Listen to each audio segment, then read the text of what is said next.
1 महीना हो गया, हम धक्के खा रहे हैं सबके सामने। पुलिस वालों को ये पूरी चीज़ों का हमने पूरा वेरवा दिया कि ऐसे मेरे साथ फिजिकली मेंटली टॉर्चर हुआ है, लेकिन कहीं भी मेरी सुनवाई नहीं हो रही। मैं सिर्फ ये आपको बोलना चाहती हूँ कि लड़की कहाँ जाएगी इंसाफ के लिए, कहाँ किसके आगे दुहाई थे। अगर उसके साथ इतना बुरा हुआ है, इतना बुरा, 5 साल हो गए, मैं अपने घर तक से बाहर नहीं निकली। इन्होंने मुझे कैद करके रखा हुआ था। अब मैं कहाँ जाऊँ? Commissioner office, SHO office, DC office, कहाँ जाऊँ? कोई भी मेरी गुहार नहीं सुनना। सिर्फ मैं ये अपील करती हूँ कि एक लड़की की गुहार सुनो। अगर वो इतनी दुखी है, इतने उसने तसीहे दिए, उसको इंसाफ दो। सिर्फ मैं हाथ जोड़ के सिर्फ यही कहूँगी कि मेरी गुहार सुनी जाए। सिर्फ मेरी गुहार सुनो, मुझे इंसाफ दिला दो। मैं भी जीना चाहती हूँ। मैं कितनी उम्र में, इतनी छोटी उम्र में इतना कुछ सह गई हूँ। अब मुझे इंसाफ दे दो, सिर्फ मैं यही चाहती हूँ।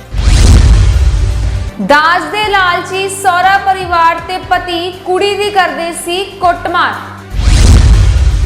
ਪਤੀ ਵੱਲੋਂ ਕੁੜੀ ਨੂੰ ਫਰਨੈਲ ਪਿਲਾ ਕੇ ਜਾਨੋਂ ਮਾਰਨ ਦੀ ਕੀਤੀ ਗਈ ਕੋਸ਼ਿਸ਼। ਲਾਲਚੀ ਸਹੁਰਾ ਪਰਿਵਾਰ ਕੁੜੀ ਦੇ ਪਰਿਵਾਰ ਤੋਂ ਕਰਦੇ ਸੀ ਬ੍ਰਾਂਡਡ ਚੀਜ਼ਾਂ ਦੀ ਮੰਗ। मामला सामने आ रहा है अमृतसर तो। जी हाँ, अमृतसर के गुरु अमरदास एवेन्यू एयरपोर्ट के रहने वाली सुरभि हांडा नाम की महिला का है, जिस वालों अपने ही पति ते कुटमार करने के आरोप लगाए गए ने ते नाल ही नाल जानों मारन की भी कोशिश करने के आरोप लगाए गए ने। उस वालों अपने सहुरे परिवार ते दाज मंगन के भी दोष लगाए गए ने। इस संबंधी जानकारी दिंदे सुरभि हांडा ते उसके पिता ने दस्सिया है कि लड़की का विआह 5 साल पहला सागर वधवा नाम ਦੇ नौजवान नाल होया सी, जिस दे चलदियां विआह तो 1 महीना बाद ही उसके पति सागर अते सहुरे परिवार वालों उसकी कुटमार करनी शुरू कर दी गई। उसके पति वालों कुट के फरनैल पिला के जानों मारन की भी कोशिश की गई है। इस दे नाल लड़की ने भी दस्सिया है कि वो ब्रांडेड चीज़ों की मंग करते सी ते कहंदे सी तेरे पेकिया करो जिहड़ा समान आंदा है वो साडे स्टैंडर्ड दा नहीं है, ब्रांडेड चीज़ां ही तेरे पेके वाले सानू दिया करन। जिसके चलदे हुण अपने परिवार के नाल पुलिस पास शिकायत दर्ज करवाई गई है। इस लड़की वालों तो इंसाफ की मांग की गई है। मेरा नाम है सुरभि खन्ना। 5 साल पहले सागर हांडा, जो कि जतिंदर हांडा के बेटे हैं, उनके साथ मेरी शादी हुई। ब्यूटी एवेन्यू में वो रहते थे। शादी के 1 महीना तो बिल्कुल ठीक रहा, लेकिन बाद में धीरे धीरे सब कुछ बदलना शुरू हो गया। वो लोग मेरे को टॉर्चर करना शुरू हो गए कि तुम्हारे घर से जो भी सामान आता है ये हमारे स्टेटस का नहीं है, ये सब कुछ चीज़ें ठीक नहीं है, ब्रांडेड चीज़ें आनी चाहिए। छोटी छोटी बातों पे ताने मेने मारना मेरे को शुरू हो गए। 2 महीने भी मेरी शादी को हुए हैं, सागर ने मेरे को गले से पकड़ के ज़ोर से बेड पे फेंक के मेरे को थप्पड़ मारे और उसके बाद मुझे फिनाइल पिलाने की कोशिश की। उस टाइम पे इनके माता पिता पास में ही थे, लेकिन उन्होंने कोई भी कार्रवाई नहीं की, कोई कुछ नहीं बोला और चुप करके मेरे को रूम में भेज दिया कि कोई बात नहीं, पति तो ऐसी चीज़ें करता ही रहता है, तुम्हें सहना होगा क्योंकि तुम लड़की हो। ये बात जब बीत गई उसके बाद धीरे धीरे उसका हाथ खुलना शुरू हो गया।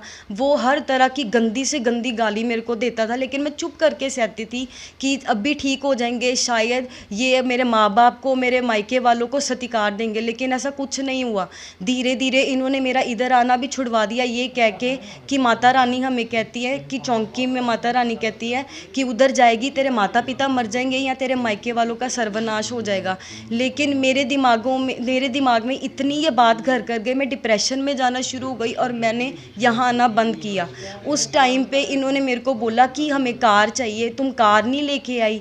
ये कैसा तरीका है? कार तो बहुत ज़रूरी होती है, आजकल गरीब से गरीब आदमी भी है, वो भी कार अफोर्ड करके दे सकता है, क्या तुम्हारे माता पिता कार नहीं दे सकते थे? इतनी छोटी छोटी बातों पे मेरे को इन्होंने ताने मेने दिए और धीरे धीरे इनकी जो बेटी भी थी, जो मेरे ननान है गुड़िया सग्गर, उसने मेरे को बहुत ज़्यादा मारा, तसीहे दिए इतने ज़्यादा और छोटी छोटी बातों पे मेरे से काम करवाती, मेरे को आलोचनाएं देती और अपना सारा काम करवाती थी मेरे से। और क्या डिमांड क्या करते थे? जैसे कोई कपड़े वगैरह आते, त्यौहार वगैरह पे चीज़ें देते मेरे माँ बाप, तो इनके जाने के बाद मेरे को कहते ये क्या लेके आए हो चीज़ें। डिमांड वो उनकी होती कि ब्रांडेड ट्रिलियम मॉल से आनी चाहिए, अल्फ़ा मॉल से चुनमुन। छोटी छोटी दुकानें जो होती हैं वो गरीब लोगों की होती हैं, जो स्टैंडर्डाइज और रॉयल्टी होती है वो ट्रिलियम मॉल्स में जाते हैं या इन बड़े बड़े शोरूम्स में जाते हैं, और तुम्हारे माँ बाप ये चीज़ें अफोर्ड नहीं ना कर सकते, तो फिर वो तुम्हें भी यहाँ से ले जाएँ। अब क्या मांग क्या करते हो पुलिस प्रशासन से? मैं सिर्फ सिर्फ ये चाहती हूँ हाथ जोड़ के कि हम 1 महीना हो गया है, हम धक्के खा रहे हैं सबके सामने। पुलिस वालों को ये पूरी चीज़ों का हमने पूरा वेरवा दिया कि ऐसे मेरे साथ फिजिकली मेंटली टॉर्चर हुआ है, लेकिन कहीं भी मेरी सुनवाई नहीं हो रही। इस संबंधी जानकारी दिंदे होए पुलिस महिला थाने दे ਜਾਂਚ ਅਧਿਕਾਰੀ ਨੇ ਦੱਸਿਆ ਹੈ ਕਿ ਦੋਵੇਂ ਪਾਰਟੀ ਨੂੰ ਥਾਣੇ ਬੁਲਾ ਕੇ ਮਾਮਲਾ ਦਰਜ ਕਰ ਲਿਆ ਗਿਆ ਹੈ ਤੇ ਅਗਲੀ ਕਾਰਵਾਈ ਵਾਸਤੇ ਸਮਾਂ ਦਿੱਤਾ ਗਿਆ ਹੈ। ਜਲਦੀ ਬੰਦੀ ਹੋਈ ਕਾਰਵਾਈ ਕੀਤੀ ਜਾਵੇਗੀ। ਹਾਂਜੀ, ਇੱਕ ਸੁਰਭੀ ਹਾਂਡਾ ਪਿਤਾ ਦਾ ਨਾਮ ਅਨਲ ਖੰਨਾ, ਗੁਰੂ ਅਮਰਦਾਸ ਐਵਨਿਊ 에ਅਰਪੋਰਟ ਤੋਂ ਜੀ। ਇੱਕ ਸਹੁਰਾ ਪਰਿਵਾਰ ਵੱਲੋਂ ਸਾਗਰ ਸਾਡੇ ਵੱਲੋਂ ਵੀ ਦਰਖਾਸਤ ਆਈ ਸਾਡੇ ਕੋਲ। ਦੋਨਾਂ ਪਾਰਟੀਆਂ ਨੂੰ ਬੁਲਾਇਆ ਗਿਆ। ਦੋਨਾਂ ਪਾਰਟੀਆਂ ਦੀ ਸਹਿਮਤੀ ਦੇ ਨਾਲ 22 ਤਰੀਕ ਦਾ ਟਾਈਮ ਦਿੱਤਾ ਗਿਆ। मैम सुरभि हंडी ਵੱਲੋਂ ਕਿਹਾ ਜਾ ਰਿਹਾ ਹੈ ਕਿ ਉਹਨਾਂ ਨੇ ਗੱਡੀ ਦੀ ਦਹੇਜ ਦੀ ਮੰਗ ਕੀਤੀ ਹੈ। ਹਾਂਜੀ। ਸਾਨੂੰ 3-3.5 ਸਾਲ ਤੋਂ ਮਿਲਣ ਨਹੀਂ ਦਿੱਤਾ ਮਾਪੇ। ਕੀ ਨਹੀਂ ਕਿ ਸੱਚਾਈ ਹੈ? ਹਾਂਜੀ ਸਰ, ਇਹਦੀ ਇਨਕੁਆਇਰੀ ਕਰ ਰਹੇ। ਇਨਕੁਆਇਰੀ ਕਰਕੇ ਜੋ ਵੀ ਹਾਂਜੀ ਦੱਸਿਆ ਜਾਏਗਾ, ਹਾਂਜੀ ਰਿਪੋਰਟ ਭੇਜੀ ਜਾਏਗੀ। ਅੰਮ੍ਰਿਤਸਰ ਤੋਂ ਹਰਦੇਵ ਪ੍ਰਿੰਸ ਦੀ ਰਿਪੋਰਟ।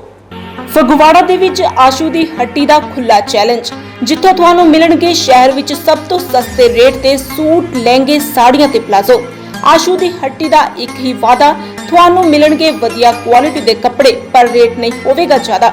ਇੱਕ ਵਾਰ ਵਿਜ਼ਿਟ ਜ਼ਰੂਰ ਕਰੋ ਆਸ਼ੂ ਦੀ ਹੱਟੀ, ਆਪੋਜ਼ਿਟ ਬੱਸ ਸਟੈਂਡ, ਫਗਵਾੜਾ।